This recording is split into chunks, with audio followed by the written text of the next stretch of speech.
The New York Knicks are close in selecting their next general manager, and one source close to the team suggests that the Knicks will hire their senior basketball consultant as their next GM. An NBA insider also reveals that if the New York Knicks make a superstar trade, if Randle or RJ would go in that deal. Lastly, Josh Hart speaks out on the Bradley Beal trade and what he thinks about it. All of this and more today. Let's get started. Senior basketball consultant under Leon Rose, Gersson Rosas apparently is going to be the next general manager of the New York Knicks. According to Mark Stein, more than one team expects New York Knicks team consultant Gersson Rosas to be promoted to general manager. This is not a surprise. For the last few weeks on this channel, we've been stating that Gersson Rosas was likely going to be the next general manager when Scott Perry leaves this summer. There was a few reasons to that, but it's really due to the trust that Rosas has in the organization. Last year, when the New York Knicks were trying to get Donovan Mitchell, there was one man on the phone that was trying to negotiate that deal, and it was not Leon Rose. It was Gersson Rosas. Now, he didn't get the deal done, but the fact that he was asked to help with that deal, to aid that deal, and to negotiate for that deal is huge. It speaks to the level of trust Leon Rose has with him, and it also speaks to the level of trust he has within the organization to make such decisions in crucial negotiation talks. So the trust is already there for Rosas, but it's also the relationship he has with Leon Rose and Tom Thibodeau. Here's a little bit of background on Rosas that you may not have known. According to Shams of The Athletic, Rosas was hired by the Knicks as a front office consultant in February 2022. He previously served as president of basketball operations for the Minnesota Timberwolves from 2019 to 2021. Minnesota, though, dismissed him after reports of dysfunction in the front office were reported under his leadership.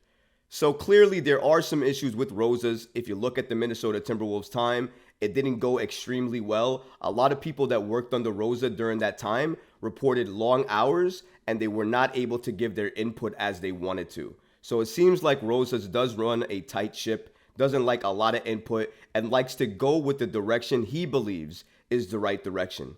In some cases, that may be right if you're a genius and you think you don't need any type of help.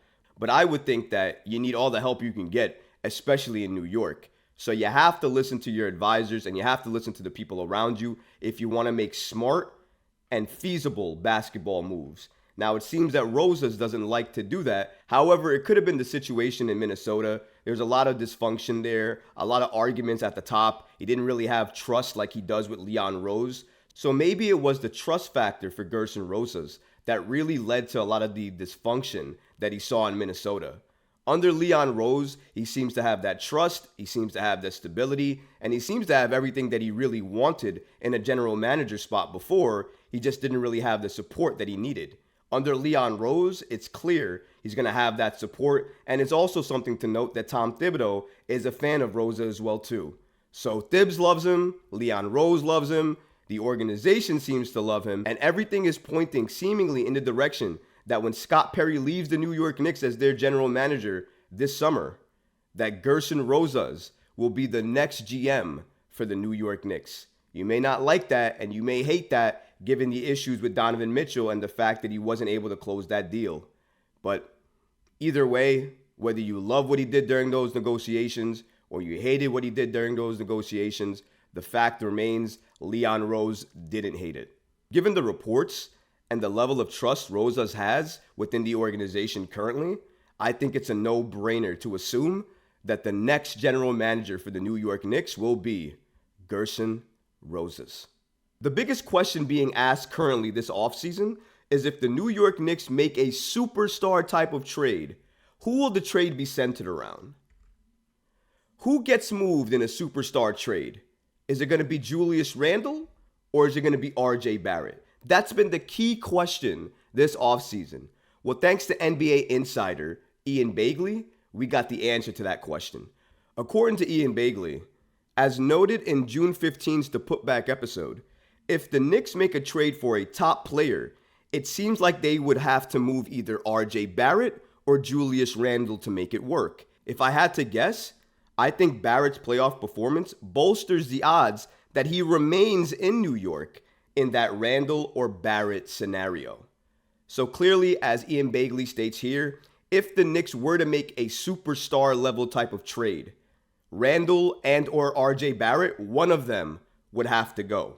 And if that scenario came up where it was RJ or Randle to center a trade around in order to get a superstar back in the deal, according to Ian Begley, the Knicks would rather keep RJ Barrett given his playoff performance and trade Julius Randle. And I'd have to assume that that is due to Julius Randle's playoff performance. Now, for the regular season, there really isn't anything to talk about. When you're comparing RJ Barrett and Julius Randle had a phenomenal regular season this time around. He not only made All-NBA team, but he also made an All-Star appearance as well too. That's how good Julius Randle played during the regular season. RJ Barrett, on the other hand, in terms of him getting better each and every season, which is basically what we saw each and every year that he's been in the league, you could say this was the first year that RJ Barrett had been playing for the Knicks that you saw his play go in reverse. This has been one of his worst years, especially shooting the ball, since he's entered the league. So this regular season did him no favors at all. It was one of his worst. So if you're comparing RJ Barrett and Julius Randle in terms of regular season numbers, it may not make sense as to why the Knicks would rather hold RJ and trade Randle. However, if you look at the playoffs, that tells a completely different story. For the postseason, RJ Barrett finished with the following numbers: 19.3 points, 4.5 rebounds, and 2.8 assists on 43.3% field goal shooting, and he went to the line 5.9 times per game, sinking a respectable 76.9%. His three-point shooting, 32.8%, was dramatically impacted by his 1 of 8 shooting in games 1 and 2 against Cleveland, and 0 for 3 shooting in game 6 against Miami. If you take away those playoff duds, Barrett would have averaged 22.5 points, 5 rebounds, 3 assists on 49.6% field goal shooting and 38% from deep. Conversely, these were Randle's numbers in the playoffs. Randle's scoring and shooting numbers dramatically went down to 17.1 points and 34.4% overall shooting and 28.3% from behind the arc type of shooting in the playoffs.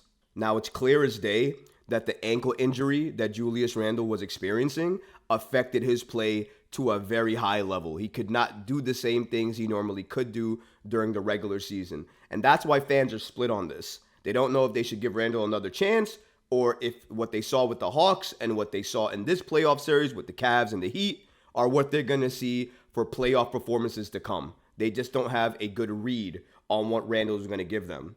On the other hand, this postseason showed you RJ Barrett clearly can lead a team in the postseason. Behind Jalen Brunson, he was one of our best scorers in terms of getting to the paint and getting to the line.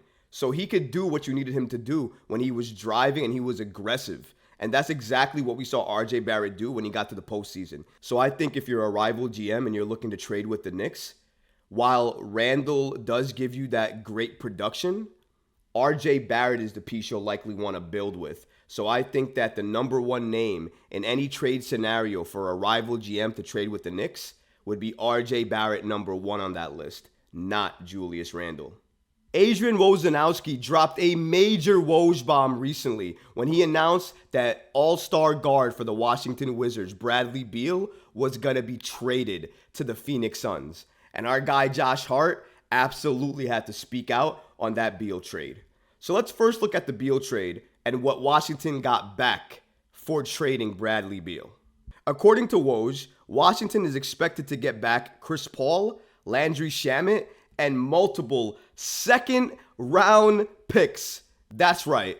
Chris Paul, Landry Shamet, and multiple second-round picks. That was a trade that the Phoenix Suns pulled off to get their new big three in KD, Devin Booker, and Bradley Beal.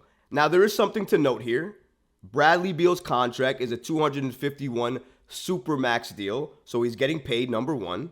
But number two, within that contract is a no-trade clause, meaning that Bradley Beal gets to decide where he wants to go. It wasn't the Wizards who got to decide that. it was Bradley Beal. So taking that into consideration, the Wizards really didn't have much options. Either they traded Beal or they held on to Beal with him being unhappy and playing for the team. And we've seen cases with other superstars that when you do that, it doesn't always work out well for your franchise. Josh Hart shared my concerns as well too, as he tweeted out the following. They didn't get a single first-round pick?